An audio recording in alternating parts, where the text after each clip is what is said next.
Hello, everyone, and welcome back to 305 Insights. I'm your host, Alan Somerton, and today we're having that discussion about FSU's decision to keep Mike Norvell for the 2026 season. Now, I've tried to give myself a little over 24 hours at this point to marinate in the news and figure out how I feel about it. Initial feelings were immense disappointment. I don't think he is the man to lead this team back to an elite status, to a blue blood status in college football. But FSU thought otherwise. So I'm going to be as measured as possible when it comes to my reaction to this. You'll still hear the disappointment and regret of hearing this decision throughout this podcast, but I'm going to do the best to lay out certain emotional reactions, but as well as factual statements.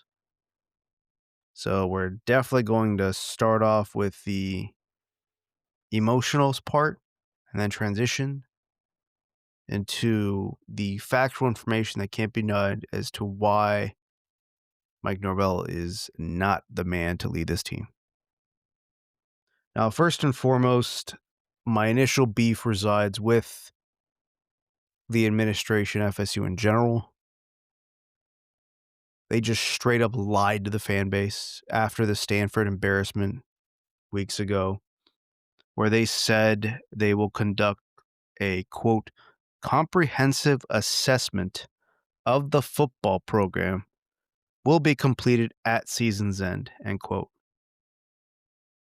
It's clear that they hoped all along that Norvell would find a way to right the ship, but he has proceeded to go 2-2 in the 4 games since. This is the part that I find odd because it's clear, again, that they were going to keep him. Why didn't you just say that right out of the gate? Because now, before the season ends, when you stated that you were going to do the comprehensive review, you already come out before the Florida game and say he's coming back for 2026, which shows me that they're just trying to get ahead of the fan base's angst and anguish because they feel like he's going to lose in Gainesville. And there's nothing, as we'll talk about later, that will prepare you for him actually winning this game. There's too many data points that show he will fall short in that game and thus finish the season 5-7. Obviously, you can make the case, hey, he's improved year over year. Yes, considering how easy it is to improve from a 2-10 season. Yes, 5-7 is an improvement. A 3-game improvement if you want to get specific. That is not the standard at FSU. And yet here we are saying that he's coming back in 2026. In 2021, FSU was headed to Gainesville with a 5-6 record against an interim staff, hoping to gain bowl eligibility. That was Mike Norvell's second season. We're on the cusp of the end of year 6. Mike Norvell is 5-6. He's headed into Gainesville against an interim staff, hoping to become bowl eligible. It's year 6, and we're back at the beginning. We're back at square one. Minimal progress has been made with this program under Mike Norvell. Let's throw out the factual information now. Let's put some numbers out there. 3-6, 5-7, 10-3, 13-1, 2-10, 5-6. That's his record at FSU.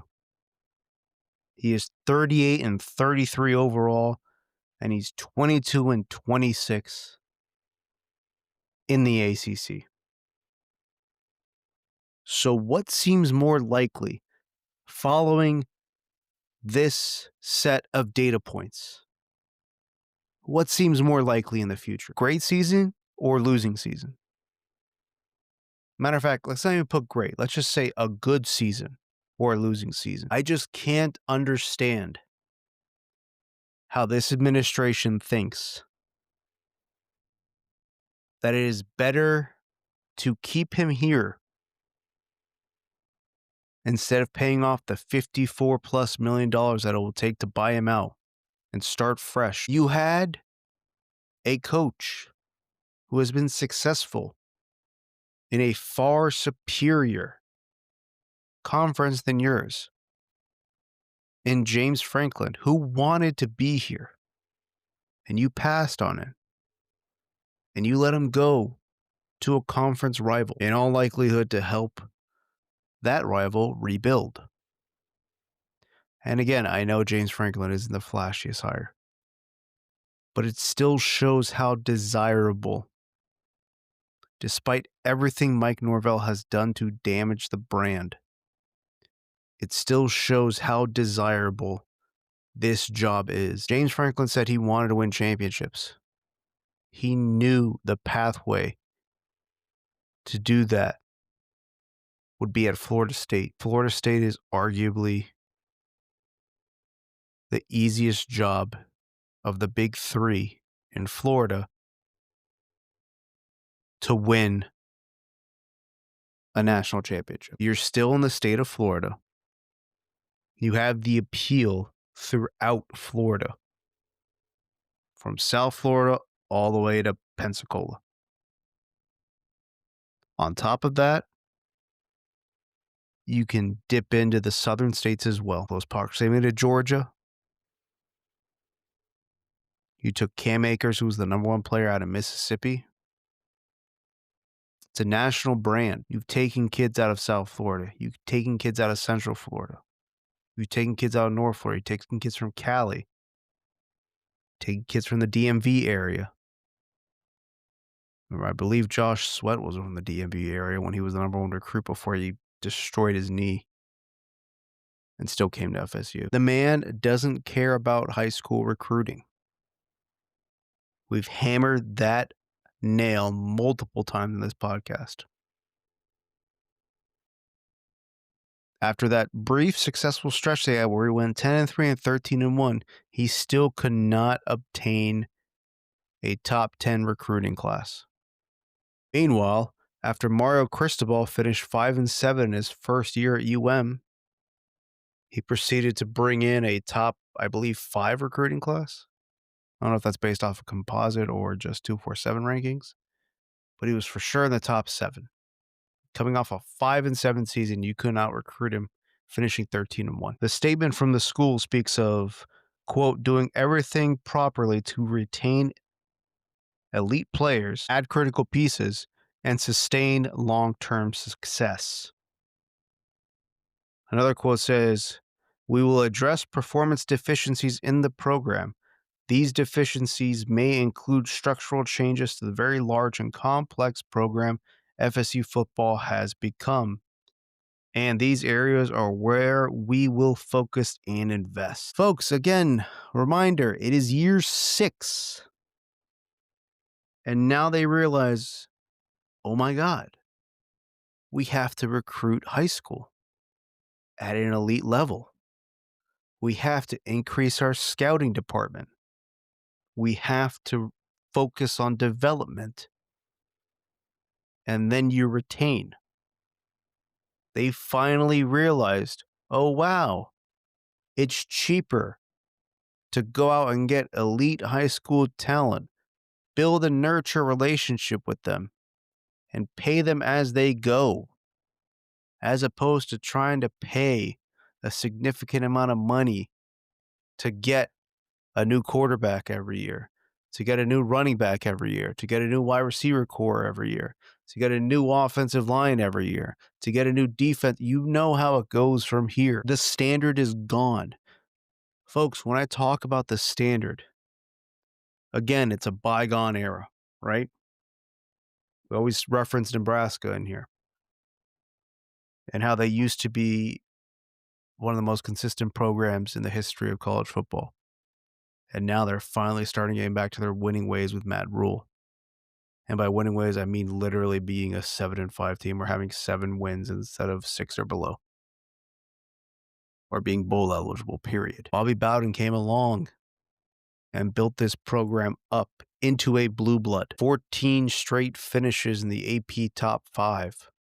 A feat that will never be repeated. And that was 13 straight years in the top 4.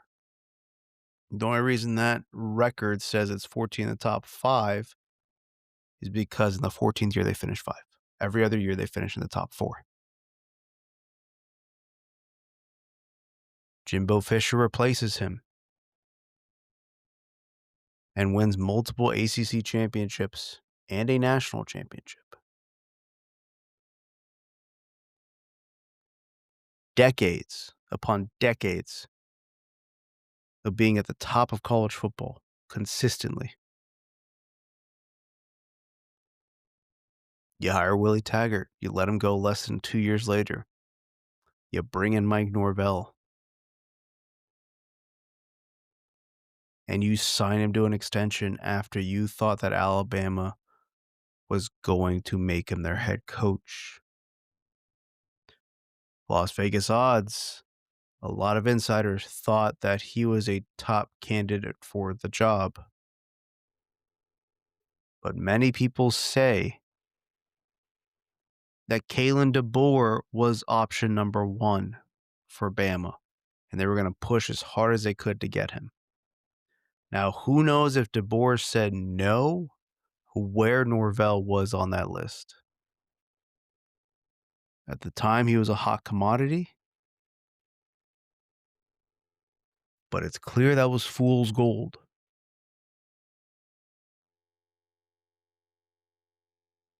I thoroughly enjoyed those years. Do not get it twisted. I still had underlying concerns about the recruiting.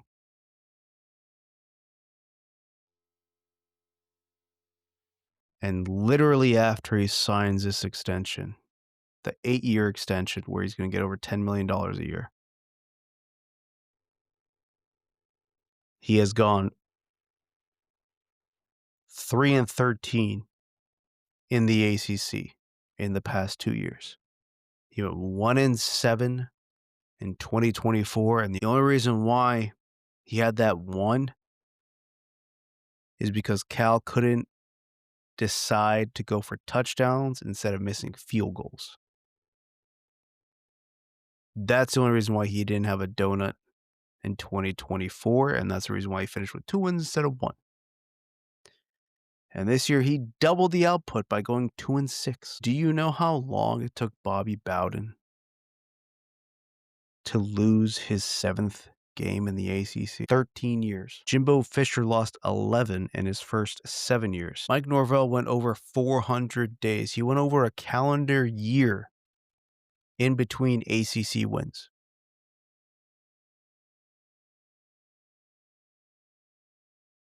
Do you know how many years Bobby Bowden went in between ACC losses?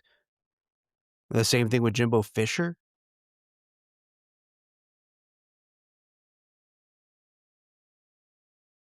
Go even further. Mike Norvell hasn't won a road game since 2023 in Gainesville to cap off the 13-0 season. Didn't win a road game last year, and in all likelihood isn't going to win a road game this year. It's hard to be a successful program when you don't win road games. Again, I thought he should have been left in Palo Alto when they lost to Stanford. I understand the investments that the school has made with the renovations to Doak Campbell Stadium with the opening of the football-only facility. They do not want to dive into a $100 million decision. We're going to have to fire Mike Norvell, let go of people in his staff, go and hire someone, get the people they want on their staff, and so on and so forth. So you're trying to do the last thing that's available in that bag of yours, and that's to try and reset the whole structure of the program.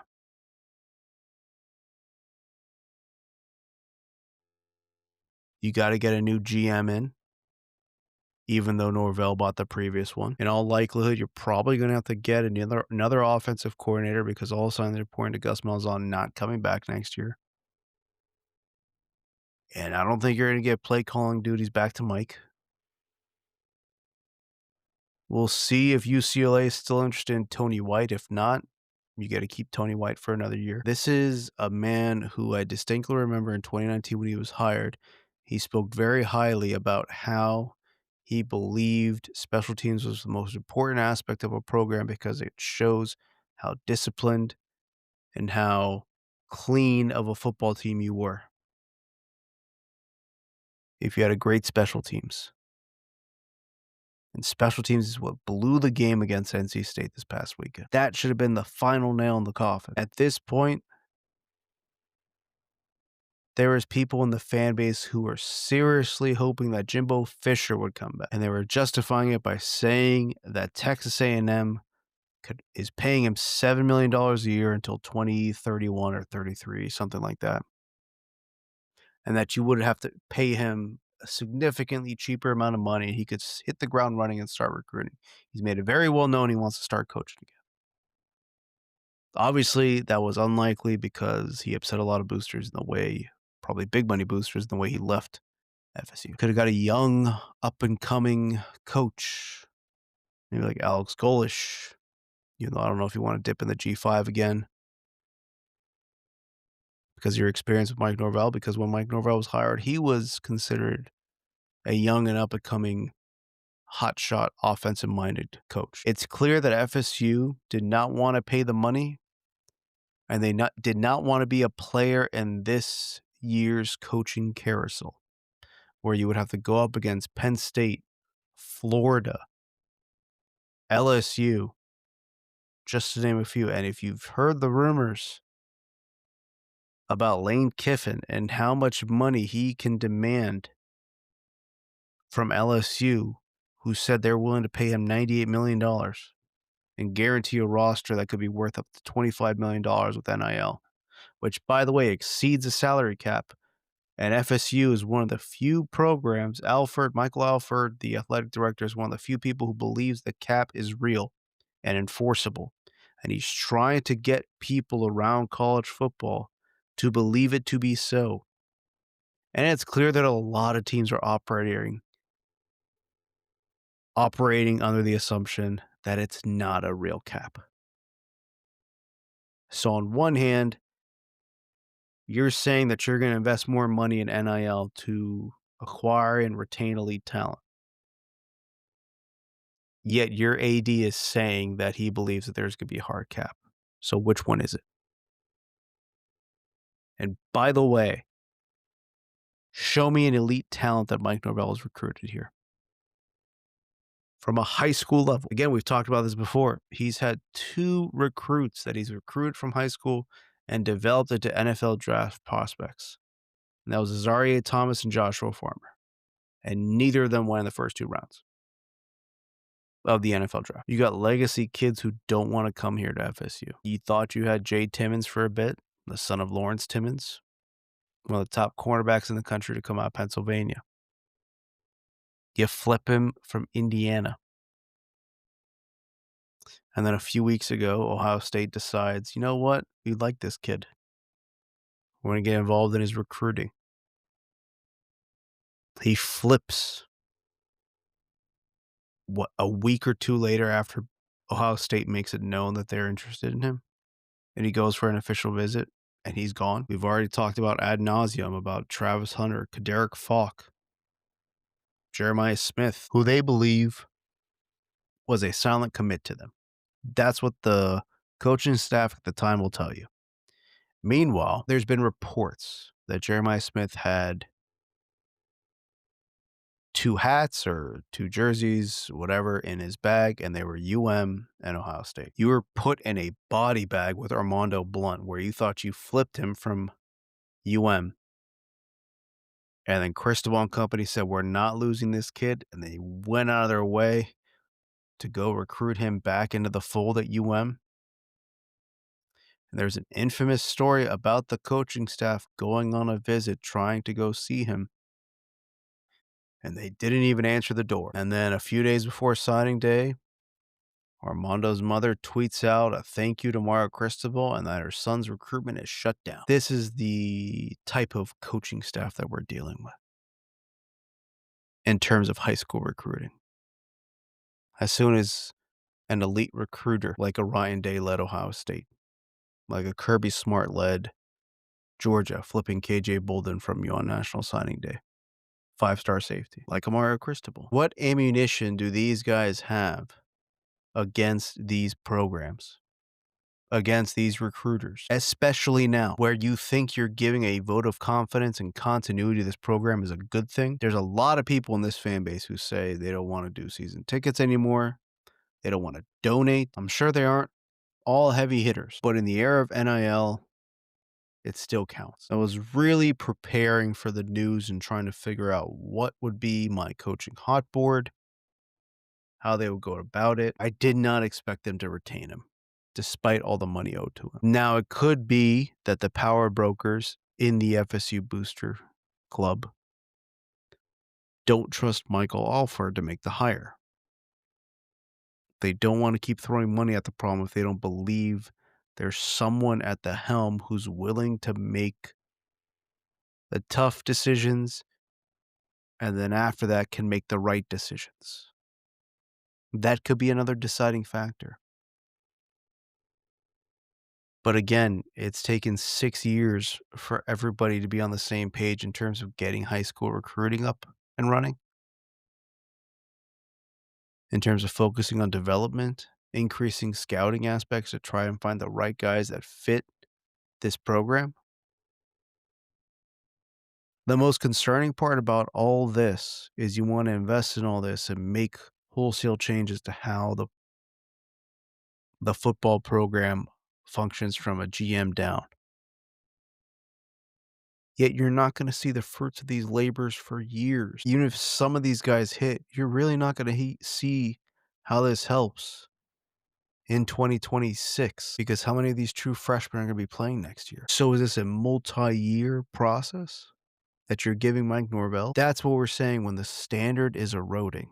The standard no longer exists because the fear in a lot of people right now that are in the know, that are putting 2 and 2 together, are trying to figure out how you can say all this and it not be a multi-year process. Because if we're looking at a few years, like I said, he's 3-13 in the past 2 years in the ACC. After starting off the season 3-0, you're fighting for bowl eligibility. And the staff thought, oh, they've got Wake Forest and Clemson and Virginia Tech and NC State and Florida.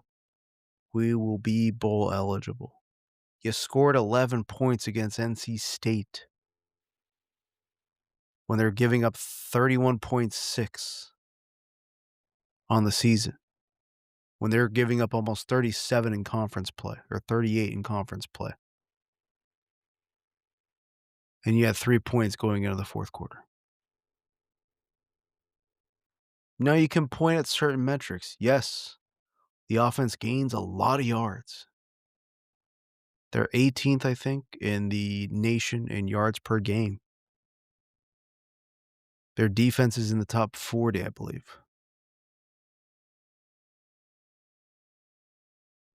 They're still 5-6.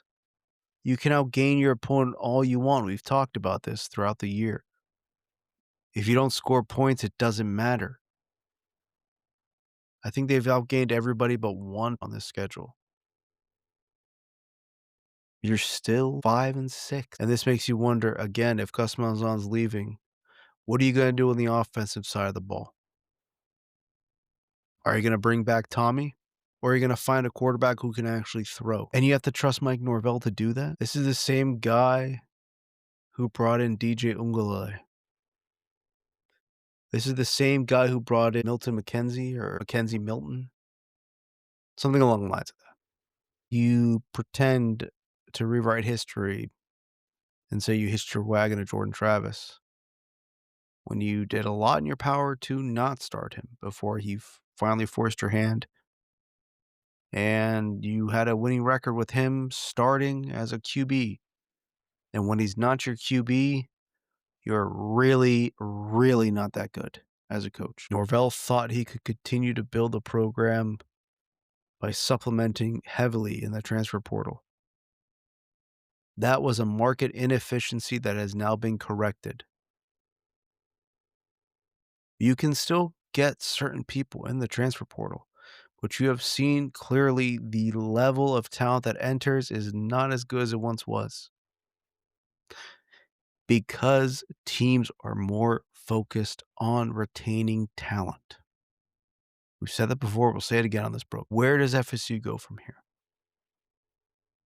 You pour more money into a new structure, and you see how it goes again next year. That's all you can look forward to as an FSU fan right now, which is unfortunate. Because this program deserves better. The players deserve better. The coaches deserve better, and the fans deserve better. But we don't have better. We don't have a standard. We have Mike Norvell. And that's it for today's episode, folks. You already know the drill. You can find us on YouTube. Subscribe, like the videos, throw a comment in there if you want. You can find us on Apple Podcast. Subscribe there, turn notifications on, rate us 5 stars. And you can find us on Spotify. However you may be listening, we thank you and it's greatly appreciated. So once again, thanks for listening. Thanks for stopping by. And we'll catch you next time here on 305 Insights. Have a good one, folks.